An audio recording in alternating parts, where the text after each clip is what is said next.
Yet another beat-em-up, Weapon Lord, lunges onto the SNES and Mega Drive this week. It's from the same people who brought you the Street Fighter games, and it features 7 motley characters, all armed to the teeth with swords and sabres. Here's Hannah with the SNES version.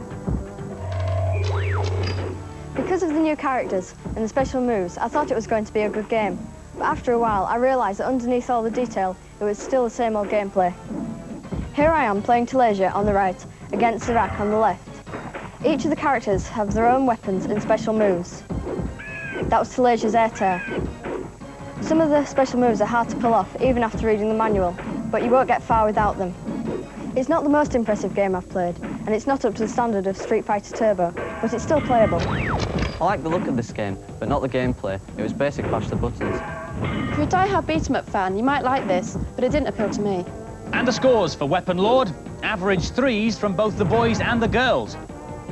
Comic book do-gooder The Phantom makes his console debut this week in Phantom 2040 on the Mega Drive. In a surprising new gameplay development, our Square-Jaw superhero gets to jump around on platforms shooting bad guys before facing a big boss at the end of each level. There are loads of special weapons and items for the taking, and even a big robot to ride. Over to John. I didn't like this game. The backgrounds were dull and repetitive, and the gameplay is limited. In fact, the only good thing about it is that the character is easy to control. This is the map screen. It shows you what levels you have completed. Once you've completed a level, you can return to it to collect extra power-ups. There is a bit of a puzzle element to this game, because to access later parts of the levels, you must destroy consoles like these or find the correct ID pass to open doors. This is a basic platform shoot-'em-up with very repetitive action and very similar backgrounds. You can't alter the difficulty setting, and as it's quite hard, it's not really for inexperienced players. I'm afraid Phantom 2040 loses its appeal rather quickly. It wasn't for me. This is totally unoriginal. I've seen everything a zillion times before, and even the character is unappealing. It's an old style of game with average graphics, and chances are you've already got a game exactly like it at home. And the scores? Not very good, I'm afraid. 2s all round. A hush descends upon the crowd as Crane prepares to take the free kick that'll clinch the match. Yes! He scores! All right, calm down. It's only a tabletop game. Computer football games, on the other hand, are getting more and more realistic these days, and there are loads due out in the next few months. This one's Prime Goal on the PlayStation. It features rather feeble commentary, throw in, automatic close-up action replays, and the camera even cuts to a full-screen view as you try to sell the opposition a dummy. And there's another updated version of an old favourite, FIFA Soccer. FIFA 96 on the Mega Drive features new rendered sprites, 1-2 passing, fast dribbles and clever fakes. The little guys of Sensible World of Soccer finally make it to the PC in a big way, with the usual overhead views, full speech and atmospheric crowd, and a sophisticated management system. So, loads of football games then, but we've decided to take 3 of the best and give them the ultimate test. We're getting professionals to try them out for us. Andy and I are playing Goalstorm on the PlayStation. I think I'm going to score. No, I'm not. It's a 3-dimensional footy game with chunky triangular players, and the action is surprisingly realistic. But you do need to watch your step. If you hack down a forward, your player might strike the referee and be sent off. What do you think of this? You've been playing it all afternoon. I'm enjoying it. I think the goalkeepers are very hard to beat. You know, there's some good dribbling graphics. The goalkeepers are like the best goalkeepers in the history of the world in this game, aren't they? They're computer controlled. We don't control the goalkeepers. The computer controls them for us. I like the slide tackle myself. That's one of my best bits. So do I. You know, I'm not the greatest at slide tackles, but it looks good on here. Oh, yes, he scores! I don't believe it. He dribbles the length of the pitch. He shoots, he scores. Wales 1, England 0. Leah's been playing Actual Soccer on the PC. The players in Actual Soccer move very realistically because they were produced using a technique called motion capture. Real professional footballers were wired up to a computer which gathered information about how they kicked, dived and ran. The game was all the usual footy features too, including a variety of useless views and perplexing post-goal antics. So you've been playing for a bit now, Lee. What do you think? I think it is very realistic. I'm still struggling to get grips with, but I do like the commentary. Yeah, that's great. It's very good, yeah. It's brilliant, that. All right, so overall, you think you know, you'd want to stick with it?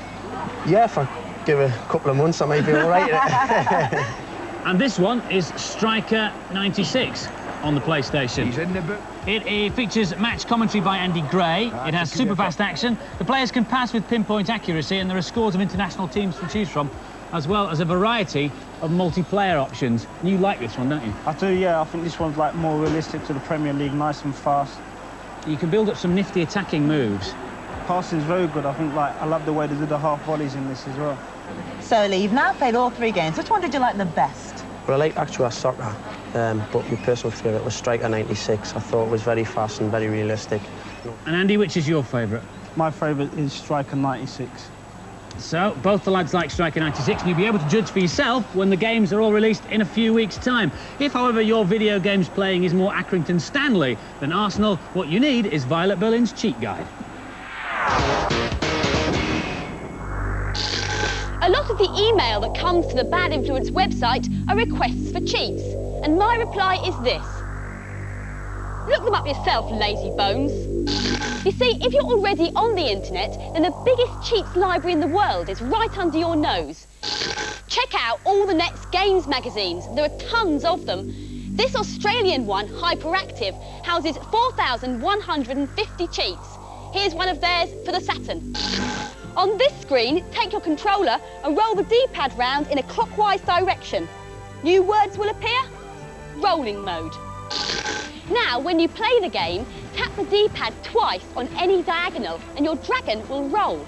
And then, if you hold any button down while you're doing this and then release it, all the enemies that you see will be killed. Track down pages dedicated to your specific format, like this Game Boy site. Nestling down amongst the cheats and info, you'll find the answer to the most frequently asked Game Boy question ever. How to get the Nightmare Key in Level 2 of Zelda? Well, basically, you've got to kill the creatures in the correct order. First rabbit, then bat, and lastly, that robed skeleton thing. Got it? Good. Virtual Violet in cheat mode there. This week's competition prize is a PlayStation with a copy of Worms, plus this football signed by our 2-star guests. And the question is, how long was the longest earthworm ever found in the world? Was it A, 2 metres, B, 4 metres, or C, 7 metres? Phone in your answer on 0891 800 300. That's 0891 800 300. Calls cost no more than 25 pence. Lines close at midnight on Sunday. And most important of all, make sure you get permission from the person who pays the phone bill. Last week's competition prize was this terrific compact multimedia PC with a signed copy of Wing Commander 4. We asked you, what's the nearest star to the Earth? Which was a bit of a trick question, really, because the answer is the Sun. But we still had over 37,000 correct entries, and the winner is Kerry Neal from Warwick. Congratulations, Kerry. This is already on its way to you. 10 runners-up will get incredibly fashionable and stylish Bad Influence Bad Crew T-shirts, as modelled by our friends there. Thank you. Your name's running across the street now. Well done. No programme next week. We've been replaced by, appropriately, football. So we'll be back in 2 weeks when we'll have a world-exclusive look at Nintendo's new games machine, the Ultra 64. Don't miss it. We'll leave you now with a clip of one of the Ultra 64 games.